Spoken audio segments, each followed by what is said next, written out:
Le saviez-vous? L'apartheid résiste et persiste en Afrique des Grands Lacs.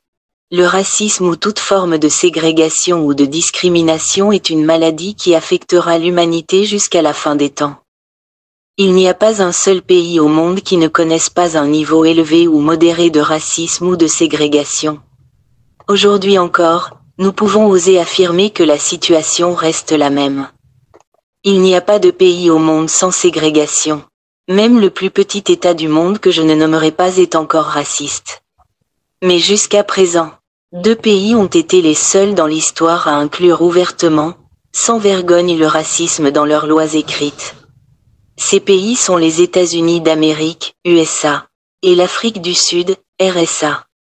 Cependant, ces maudites lois n'ont pas pu rester en vigueur, car les Afro-Américains, les Noirs sud-africains et les autres races opprimées se sont soulevés contre elles. Ils ont combattu en dénonçant et en utilisant tous les moyens d'autodéfense à leur disposition, jusqu'à ce que ces lois cruelles, honteuses et méprisables soient abrogées. Par exemple, ce mouvement de contestation légitime et courageuse s'est déroulé en Amérique où Martin Luther King a joué un rôle tellement important que les ennemis de la liberté l'assassinèrent le 4 avril 1968. Il faut signaler que sa famille est toujours mécontente de l'issue du procès qui a suivi cet acte vil et ignoble. Par ailleurs, à propos de l'abolition de ces lois impies, certaines personnes le résument en ces termes. Le 2 juillet, le président Lyndon B. Johnson a signé la loi 115. La première loi de l'histoire qui obligeait le secteur des affaires à cesser toute discrimination dans les logements publics et privés, les restaurants, privés, les hôtels et les magasins. Et les lieux de travail scolaires. La promulgation de cette loi fut certainement un grand pas, car la loi d'apartheid constituait une honte pour la plus grande démocratie du monde. Effectivement, il n'y a pas de plus grande infamie que de promulguer des décrets qui discriminent des personnes humaines que Dieu a créées dotées de liberté et de responsabilité. Toutefois, la dissolution de jure de la discrimination raciale ne l'a pas empêché de continuer de facto. Ceux qui prétendent être au-dessus de la loi persistent encore jusqu'en nos jours dans leurs actions extrémistes. Toutefois, ils oublient que d'une part la loi d'apartheid humilie les victimes de race noire, mais que d'autre part elle montre la barbarie des bourreaux de race blanche. Cette loi infâme constituait à la fois un danger de mort pour les victimes et une honte pour les bourreaux. Du côté de l'Afrique du Sud, en 1992. C'est Nelson Mandela qui fit les pourparlers avec le gouvernement d'apartheid blanc qui avait déjà compris qu'il était impossible d'empêcher ce changement. En 1994.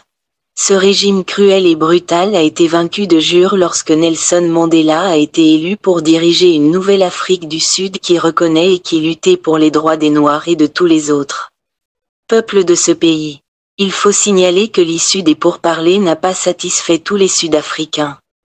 1. En quoi consistait la politique de l'apartheid blanc en Afrique du Sud? Voici ce qu'on nous raconte à ce propos. Le système de l'apartheid a été légalisé en 1948, mais il avait été largement pratiqué bien avant cette année.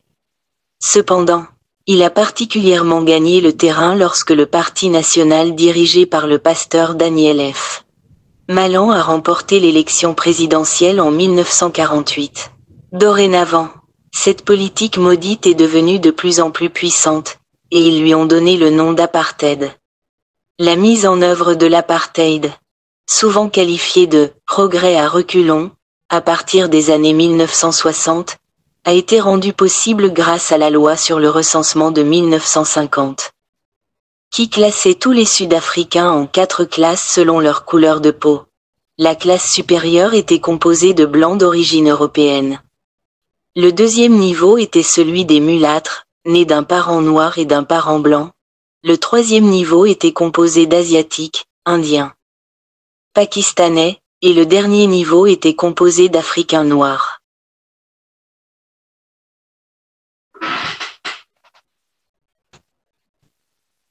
L'une des lois les plus importantes dans le cadre du système d'apartheid était la loi sur les groupes de 1950. Elle établissait des divisions résidentielles et commerciales dans les villes pour chaque classe, et les personnes appartenant à d'autres races, noires, asiatiques, étaient interdites de travailler dans les affaires, de travailler ou de posséder des terres. Les groupes de blancs ont fait expulser des milliers de personnes de couleur, de noirs et d'indiens des zones occupées par les blancs. Le système d'apartheid voulait céder 80% des terres de l'Afrique du Sud à quelques blancs, afin de renforcer la ségrégation raciale et d'empêcher les noirs d'entrer dans les zones blanches. Le gouvernement a appliqué la loi sur les passeports qui permettait de voyager d'une zone à une autre comme s'il s'agissait de deux pays différents.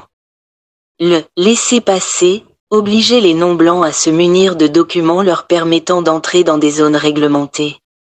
Après avoir remporté les élections, le gouvernement de Malan a promulgué des lois discriminant ouvertement les individus en fonction de la couleur de peau, en créant un registre des castes imposé par l'État.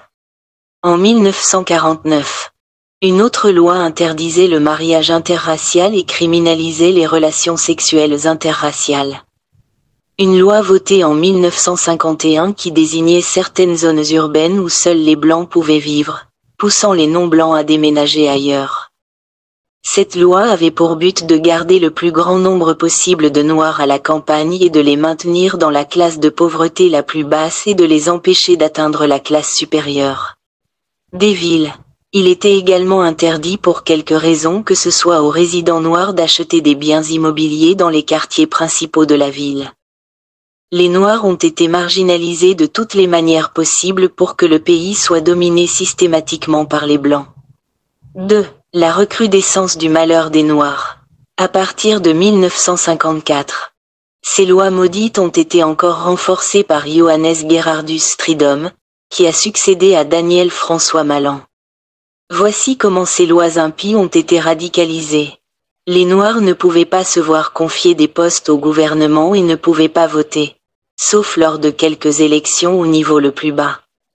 Il fut interdit aux Noirs de travailler et de créer des entreprises ou de travailler dans des zones attribuées aux Blancs. Quiconque viole cette loi devait être puni de prison.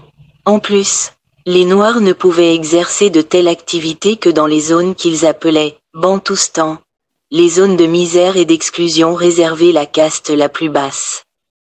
Les transports publics furent assurés de façon séparée, notamment par train, bus, avion et taxis urbains.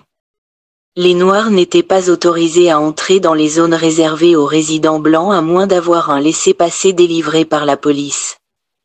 Les Blancs devaient également porter un laissez-passer pour entrer dans les zones réservées aux Noirs. Cela afin que ces lois protègent ceux qui les défendaient contre les abus de ceux qui les méprisaient. Les bâtiments publics, comme le palais de justice ou le bureau de poste, avaient des entrées séparées pour les Blancs et les Noirs. De même, si des personnes des deux races se rencontraient, nécessairement, dans une file d'attente, les Blancs étaient les premiers à passer et leurs besoins étaient satisfaits avant les Noirs. Le 16 juillet 1976 eut lieu l'une des atrocités commises par l'apartheid qui ne sera pas oubliée dans l'histoire. C'est la fusillade des enfants de Soweto qui manifestaient depuis le 30 avril de cette année-là. Lorsque les enfants ont jeté des pierres sur la police, celle-ci a riposté en tirant des balles réelles sur eux. 566 enfants tombèrent assassinés par la police de l'apartheid. La manifestation avait été provoquée spécifiquement par le fait que le gouvernement voulait que la langue afrikaans des ressortissants des Pays-Bas soit utilisée dans toutes les écoles. Les enfants protestataires déclaraient que la liberté, l'indépendance, est meilleure que l'éducation scolaire.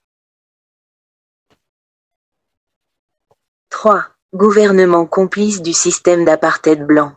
Les premiers pays qui ont joué un rôle important dans l'instauration et le maintien du système d'apartheid sont ceux qui avaient plus de ressortissants parmi les colons. Ces pays sont principalement la Hollande et le Royaume-Uni. Mais il y avait aussi la France, la Belgique, l'Irlande, le Portugal, l'Allemagne et la Lituanie, dont les ressortissants colons étaient des Juifs. Il ne fait aucun doute que chacun de ces pays qui avaient des ressortissants colons a soutenu l'apartheid dans une certaine mesure. Mais ce sont surtout les États-Unis d'Amérique qui ont soutenu le gouvernement d'apartheid sous prétexte de lutter contre le communisme. La plupart, Sinon la totalité des groupes rebelles qui ont déstabilisé l'Afrique avant 1994 sont liés au gouvernement d'apartheid et à ses sponsors. Il n'est pas étonnant qu'un variant d'apartheid s'installe dans les pays où ces groupes rebelles qu'ils formaient ont pris le pouvoir. Les États qui ont été créés par ce truchement n'ont pas apporté la paix à leurs voisins. Ils ont perpétué l'œuvre déstabilisatrice du gouvernement d'apartheid qui était toujours en guerre contre ses voisins. L'Angola et le Mozambique sont témoins principaux de l'œuvre belliqueuse de l'État d'apartheid. Outre les États-Unis d'Amérique, un autre pays qui a fortement soutenu l'apartheid est l'Israël. Cela ne surprendrait personne car l'Israël est un bras droit des États-Unis d'Amérique. Il y a aussi des pays africains dont les dirigeants ont refusé de se séparer de leurs maîtres occidentaux et ont accepté de soutenir l'apartheid même s'ils le niaient. Ces pays sont le Zaïre de Mobutu, aujourd'hui la République démocratique du Congo, le Ghana, le Malawi, le Botswana, le Libéria, le Madagascar et la Côte d'Ivoire. Il y a aussi 2 pays d'Amérique latine qui étaient sous la dictature soutenue par les États-Unis qui ont soutenu l'apartheid. Il s'agit du Chili et du Brésil qui ont appuyé le régime de l'apartheid pour opprimer les Noirs. En revanche, le Cuba est à l'avant-garde de la lutte contre l'apartheid. Car elle a envoyé des troupes en Angola, qui était le premier pays africain à être continuellement en guerre contre le gouvernement d'apartheid. Évidemment le Cuba a travaillé en étroite collaboration avec l'URSS, Union des républiques socialistes soviétiques. 4. Après la pluie, le beau temps. La loi de l'apartheid n'est plus en vigueur en Afrique du Sud. L'accord anti-apartheid a été signé par Frédéric de Klerk et Nelson Rolihlahla Mandela. Leurs négociations ont abrogé ces lois impies. Ces pourparlers ont commencé le 2 février 1990. Le 11 février 1990, des prisonniers politiques furent libérés, dont Mandela lui-même. Emprisonné depuis juillet 1963, il était en prison depuis presque 27 ans. En 1993, ils purent se mettre d'accord sur un projet de constitution. Les 27 et 29 avril 1994 eurent lieu des élections générales avec la première participation des Noirs comme électeurs et comme candidats. L'ANC, le parti de Nelson Mandela, gagna et Mandela devint ainsi le premier président de l'Afrique du Sud sans apartheid de jure. Mais les partisans de l'apartheid sont toujours en Afrique du Sud dont ils dominent et contrôlent certaines zones du pays toujours interdites de facto aux Noirs. Ils contrôlent l'économie du pays puisque les négociations entre Mandela et Frédéric de Klerk défavorisèrent les Noirs dont certains considèrent que Mandela les a induits dans l'erreur en permettant que les Blancs gardent tous les biens qu'ils avaient confisqués aux Noirs par les tirs du canon. Nous espérons que dans l'avenir ce système économique qui a laissé aux Blancs la part du lion disparaîtra.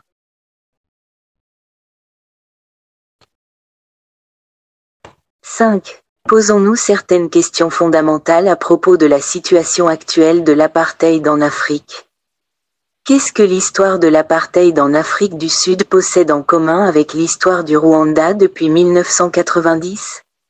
Pourquoi, lorsque l'apartheid prenait fin, ceux qui le soutenaient ont-ils attaqué le Rwanda par le FPR Inkotani?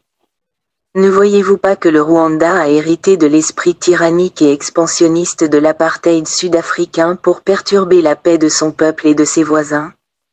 Voyons quelques-unes des similitudes entre l'apartheid en Afrique du Sud et le gouvernement du Rwanda du 19 juillet 1994 jusqu'à aujourd'hui. A. C'est un régime établi par la force du fusil avec la participation active des pays occidentaux. B. C'est un régime soutenu par les États-Unis d'Amérique et ses alliés, notamment ceux du monde occidental. C. C'est un gouvernement impopulaire puisqu'il est sanguinaire, voleur et ravageur. D. C'est un gouvernement qui classe les gens dans différentes catégories selon leur richesse. E. C'est un gouvernement qui donne des terres aux Blancs et expulse les Noirs. F. C'est un régime qui ne tolère pas ceux qui s'opposent à lui et menace de les fusiller comme fut le cas à Soweto. G. C'est un gouvernement qui a détruit des maisons et des fermes et créé de nouvelles régions et provinces selon ses intérêts. H. C'est un gouvernement qui cible une partie majoritaire de la population de sorte qu'il y a des institutions ou des zones où ils ne peuvent pas accéder. Je parle des Hutus. I. C'est un gouvernement qui donne la priorité aux intérêts de l'homme blanc de sorte que les citoyens qui ne font pas partie de son fief idéologique deviennent des étrangers dans leur propre pays. J. C'est un gouvernement expansionniste toujours en guerre directe ou par procuration. Conclusion. L'apartheid pratiqué en Afrique du Sud a déjà été vaincu de jure et s'est déplacé au Rwanda comme stratégie de sa survie. Cet apartheid orchestré par l'élite occidentale et conduit par un groupe de Tutsis est subtil car il ne fait pas de loi qui discrimine ouvertement. Au contraire, il sape ses lois. En mettant en exergue des instructions non écrites qui proviennent des dirigeants qui sont venus de l'Ouganda et du Burundi en 1994 pour restaurer peu à peu la monarchie Tutsi. Les membres de ce groupe travaillent en connivence avec l'élite occidentale qui leur donne les moyens et les directives. Cette élite blanche qui contrôle le pays nous rappelle la minorité blanche qui a dirigé l'Afrique du Sud et qui domine encore son économie. Mais l'apartheid exercé au Rwanda est pire puisqu'il se cache dans l'hypocrisie et l'apparence des lois bien faites pour voler, égorger et faire périr. Cet apartheid dépasse de loin l'apartheid régi par la loi écrite, car cet apartheid Tutsi du Rwanda est régi par la barbarie, et il est pire que tous les autres systèmes qui lui ont précédé. Que le monde entier le sache, se lève et se batte pour combattre ce système périlleux. Il en va de la survie des États africains. Car ce régime d'apartheid Tutsi du Rwanda constitue une menace réelle contre tous les États africains. De même qu'avant 1994, le gouvernement d'apartheid d'Afrique du Sud constituait une menace réelle et potentielle contre chaque État africain.